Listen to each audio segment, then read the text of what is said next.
Stop.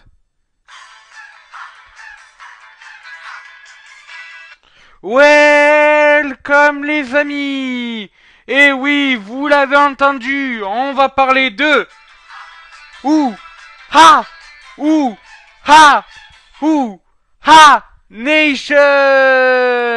Et oui, vous l'aviez décidé, vous avez voté pour lui.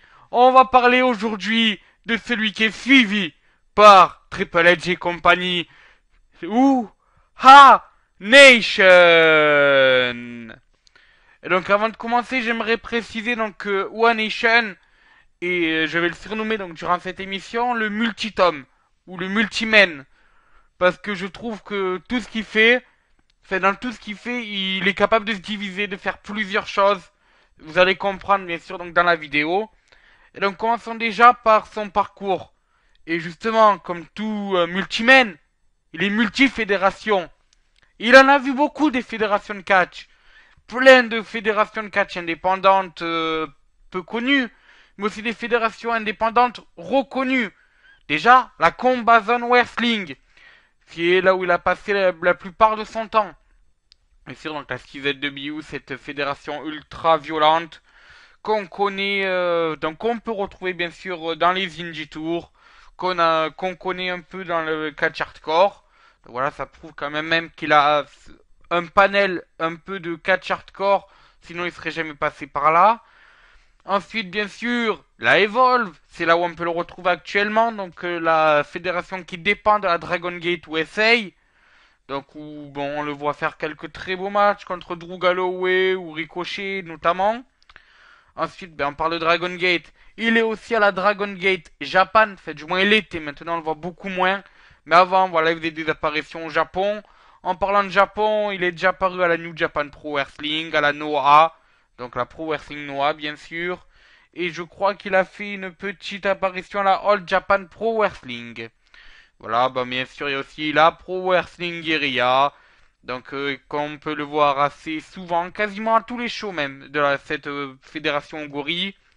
Voilà, on a aussi l'habitude de le voir dans des fédérations plus petites, comme j'ai dit, des fédérations un peu moins connues, mais avec d'autant de bons matchs. Voilà, et c'est vrai que c'est un paradoxe, One Nation, parce qu'on peut se dire, mais s'il a autant de fédérations, s'il aime autant ces fédérations indépendantes, s'il apparaît dans autant de fédérations indépendantes, pourquoi il allait faire des tryouts à la WWE? Il aurait pu refuser, comme les Young Bucks ont fait. Bon, même si c'est vrai que les Young Bucks, on ne sait pas s'ils ont refusé pour des raisons personnelles ou pour des raisons autres, hein, bien sûr. C'est vrai qu'One Nation aurait pu refuser ces tryouts. Mais non, parce que je pense que intérieurement, il sait qu'il a les qualités de rejoindre NXT. Et justement, les qualités in-ring, il les a. Déjà, One Nation, assez bizarrement, est multi-style. Il a plusieurs styles de catch. Déjà, il est très puissant. Il est capable de nous mettre des German suplex à la Brock Lesnar en sécurisant les prises, chose que la Beast ne sait pas faire. Il sait porter ses adversaires à bout de bras comme l'Ultimate Warrior. Il sait porter des powerbombs mieux que Batista ou Roman Reigns. Il sait faire des spears, des coups de la corde à linge. Voilà, il est super puissant sur un ring. Mais il est aussi high flying. Et oui, ça peut paraître étonnant. Son gabarit de 120 kilos, je crois. Et pourtant, il est capable de voler comme n'importe quel high flying. Il est capable de nous faire des shooting star press, des standing shooting star press, un peu comme Adrian Neville, qu'on connaît bien sûr à NXT. Il est capable de nous faire des moonsaults, que ce soit un standing moonsault ou depuis la troisième corde, ou même depuis le coin du ring. Il est capable de s'élancer pour les slingshot plancha, pour les topés suicida. Il est capable de monter sur la troisième corde. Bref, il est multi-style. Et ça, c'est bien. Ça, c'est un peu ce qu'on recherche en ce moment. Ce que les grandes fédérations de catch recherchent. C'est quelqu'un comme lui, comme Matt Cage, Brian Cage aussi qu'on connaît bien sûr, ou comme d'autres, Luke Harper, on peut citer à la WWE par exemple, qui sont capables de faire des choses qui ressemblent à leur style. Donc là, en l'occurrence, pour les trois noms que j'ai cités, c'est un style un peu lourd sur un ring, un style un peu heavyweight, voilà, un style puissant, mais aussi capable de prendre des risques. ou d'être technique, parce que bien sûr One Nation c'est aussi faire des prises de soumission comme tout bon catcheur, mais bon c'est vrai qu'il est plus side flying et donc le poids lourd. Et donc voilà, ce mix, ça va généralement très bien ensemble. Au début ça peut un peu surprendre, c'est vrai, parce qu'on ne s'attend pas à voir un gabarit comme lui faire des prises comme ça. Mais malgré tout, on peut aussi citer Hanson, qui a un peu son gabarit, mais qui des fois va faire des topés suicides, des spinning hell kicks, des choses du genre. Parce que voilà, ils savent que ça peut intéresser les grandes fédérations. Si derrière il y a du niveau, bien sûr. Bon, pour certains, c'est pas trop le cas. Pour One Nation, en l'occurrence, ça l'est. Parce que malgré le fait qu'il voilà, il est ce double style, ce multi-style. C'est pour ça que je dis que j'allais l'appeler le multiman. Parce que ben voilà, il a plein de styles, il a voilà, il est multifonction. Voilà, je cherchais mon mot.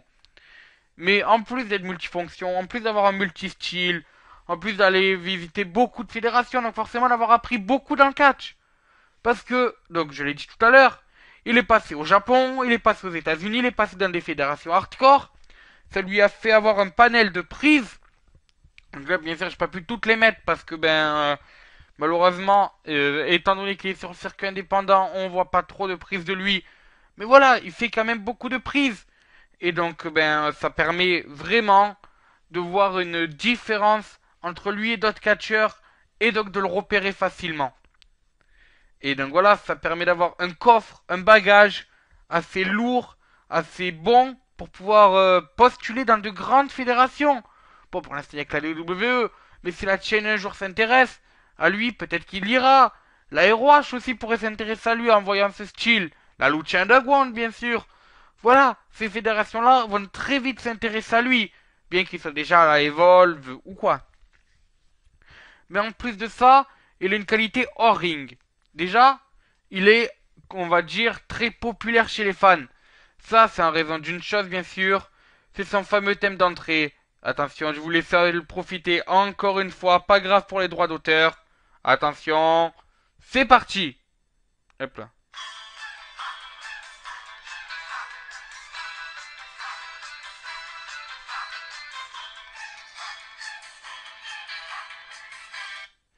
Et voilà, donc vous avez pu voir donc cette musique qui est assez déjà qui permet d'emporter les gens et surtout qui colle très bien à son nom justement parce que comme vous l'avez entendu, ça fait ouh ah.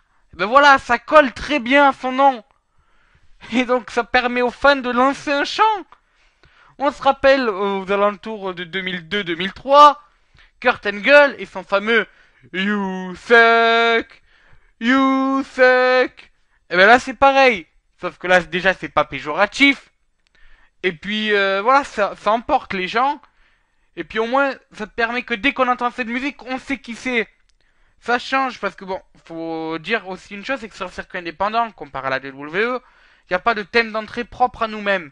Nos thèmes d'entrée sont généralement des musiques faites par des compositeurs hors fédération, même des fois des compositeurs qui n'y connaissent rien au catch, hein. On peut citer par exemple, alors je crois que c'est le thème d'entrée de Kevin Steen, Unslating Defense, donc l'ancien thème d'entrée donc, de Kevin Steen. Je crois que le groupe qui avait fait cette musique-là n'avait jamais vu de catch de leur vie.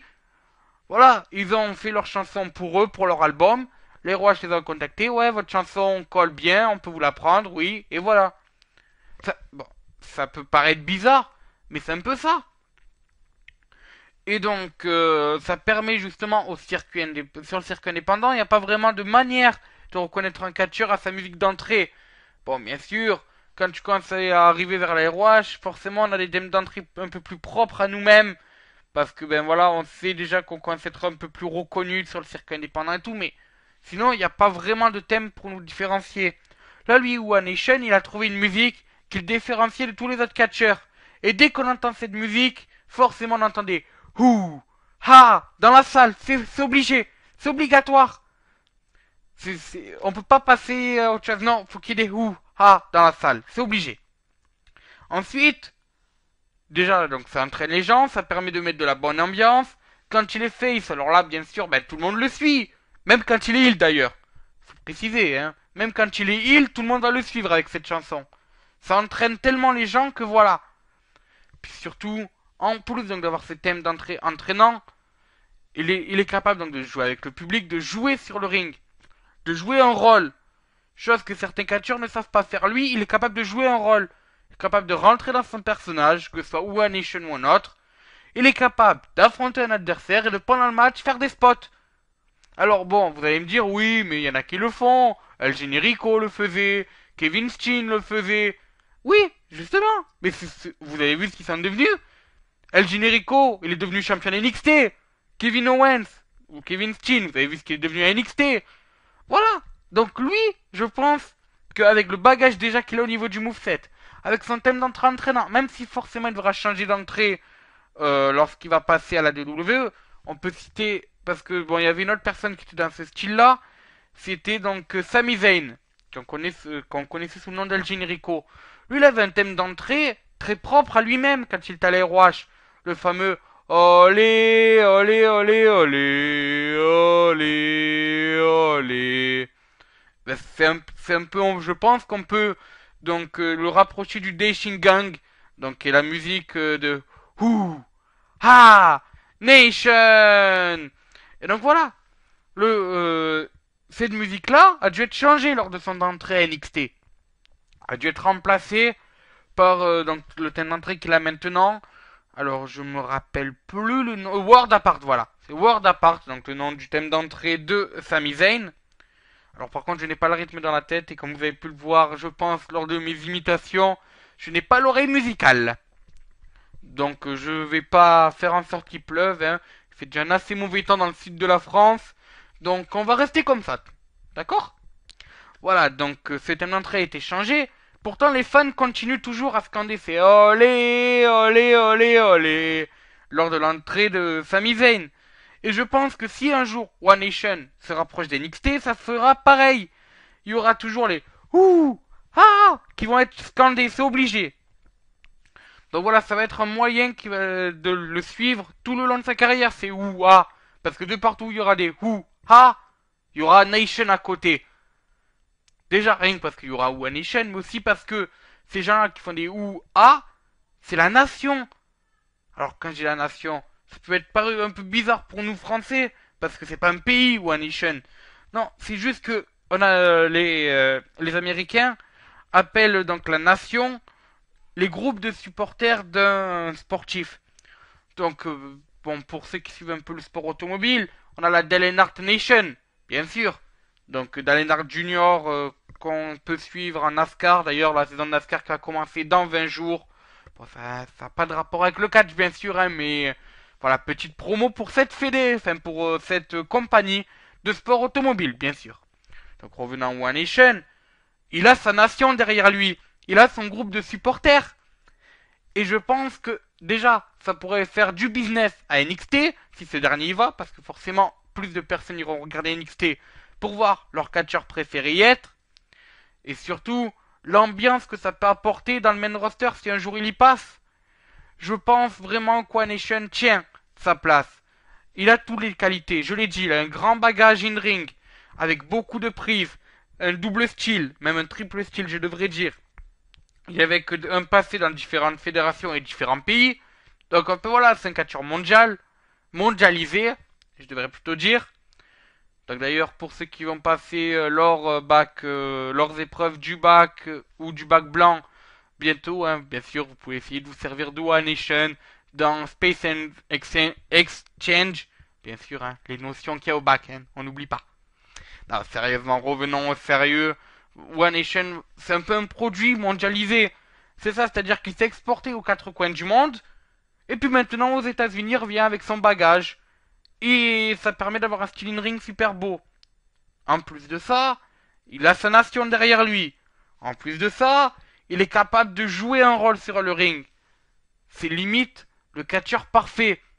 Bon, je dis ça, mais bien sûr, il y a encore quelques trucs à régler pour One Nation. Mais en tout cas, il est sur de bonnes bases pour devenir le catcheur parfait. Et c'est d'ailleurs pour ça qu'NXT le suit. Comme on sait, il a fait des tryouts. Et donc depuis quelques rumeurs l'annoncent dans le show jaune. Et les rumeurs vont de plus grande voix depuis peu. Vu que déjà One Nation accepte de moins en moins de bookings sur le circuit indépendant. Et on sait très bien que lorsqu'on propose un contrat NXT à une superstar, généralement elle accepte. Sauf les Young Bucks, hein, mais ça, pareil, c'est des raisons qu'on ne connaît pas. Donc je pense qu'Onation va très bientôt arriver dans ce show jaune. Peut-être que moi, ou Sioni Jean, ou Julien, ou Colin, ou Marie, ou Papy du coffre à catch, nous commenterons ou à Nation un jour à NXT. Mais je suis prêt à mettre ma main à couper qu'un jour, ouh, ha, Nation sera à NXT. Voilà, bon, mais sur cette promesse que je vous annonce déjà que la semaine prochaine et pendant tout le mois de février, il n'y aura pas d'inconnu du ring. Pour des raisons très simples, je vais passer donc déjà mon épreuve d'oral donc de bac anglais et surtout mes épreuves de bac blanc. Donc bon, je ne parlerai pas du One Nation, même si je voulais donner un conseil pour Speaks and Change, bien sûr, hein, mais pour revenir au sérieux, voilà, je vais malheureusement me consacrer à ma scolarité pendant quelques temps, donc je ferai moins faire de vidéos, même pas faire du tout de vidéos. Peut-être essayer de faire un ou deux débriefs Ligue 1, mais au niveau des vidéos de catch, il y en aura malheureusement pas. Donc c'est-à-dire que ben je céderai ma place aux commentaires à Colin et à Sioni Jean, à Julien aussi s'il a envie de me remplacer bien sûr, c'est avec plaisir que je lui offre les clés des Oldies, il n'y a pas de souci. Donc voilà, je vais devoir céder ma place donc au niveau des commentaires et au niveau des vidéos telles que les Indie Tours, malheureusement ce projet-là devra partir en pause. Les Indie Tours et les Inconnus du Ring, bien sûr, pour moi ça en va ensemble. Donc ils vont devoir prendre une pause pendant le mois de février. Mais ne vous inquiétez pas, je reviendrai en mars. Et pour me faire pardonner, entre guillemets, en mars, je vous laisserai le choix du premier sujet des Inconnus du Ring. Vous aurez le choix. Je vous ai mis en choix. Donc dans le lien Pixel que vous pouvez retrouver dans la description, en plus du match des Inconnus du Ring qui opposera Brian Cage à Who Ha Nation. C'est à la Pro Wrestling Area Entitled 2. Donc, revenons donc à ce lien Pixel. Vous pourrez retrouver en choix Drew Galloway, qu'on connaît aussi sous le nom de Drew McIntyre, qui est donc l'actuel champion donc de la Evolve. On trouvera aussi, encore une fois, proche de la Evolve, Brian Cage, qui est maintenant la lucha underground. On retrouvera aussi, parce que donc je veux un peu exporter mon style à l'étranger, j'ai aussi mis en choix un catcheur japonais, The Great Muta. Catcheur bien sûr très connu, légende du ring japonaise. Enfin donc je terminerai en quatrième choix. Donc oui, je vous ai laissé que 4 choix cette fois-ci, mais le quatrième choix, c'est The Kingdom, en entier. Je vous ai déjà parlé d'Adam Cole? Eh ben c'est pas grave, je vous en reparlerai. En plus, je vous parlerai de Mike Bennett. Je vous parlerai de la délicieuse Maria Kanellis. Je vous parlerai de Matt Taven. Voilà, je vous parlerai de ce clan qui est The Kingdom, si vous votez pour celui-ci. Donc je vous rappelle, vous avez le choix entre Drew McIntyre ou Drew Galloway. Vous avez le choix entre The Great Muta. Vous avez le choix aussi avec The Kingdom. Et enfin, vous avez le choix avec Brian Cage. Un de ces 4 catcheurs sera le sujet des Inconnus du Ring de mon retour au mois de mars. Voilà, donc le lien Pixel sera bien sûr dans la description, tout comme le match des Inconnus du Ring. Sur ce, très bon mois de mars à vous pour ceux qui n'écouteront pas mes Indie Tours. Et puis ben voilà, vous risquerez peut-être, donc vous me retrouverez pour le débriefing de Fastlane, pour le débriefing de Royal Rumble, bien sûr, hein, parce qu'on a beaucoup de choses à dire. Donc ça devrait arriver samedi sur Wrestling Football. Et puis ben voilà, vous me retrouverez aussi normalement pour Fastlane, je vais devoir essayer de me libérer. Et puis je vais essayer de faire un ou deux débriefings de Ligue 1 afin de pas complètement arrêter lors du mois de février. Mais je ne garantis rien, bien sûr, je vous tiendrai au courant des avancées. Débriefing de Ligue 1 que vous pouvez bien sûr retrouver sur le forum wrestlingfootball.zoo.it et sur le YouTube de Wrestling Football, Wrestling Foot Game. Voilà, bon, mais sur ce, moi je vous dis à ciao, bonsoir les amis.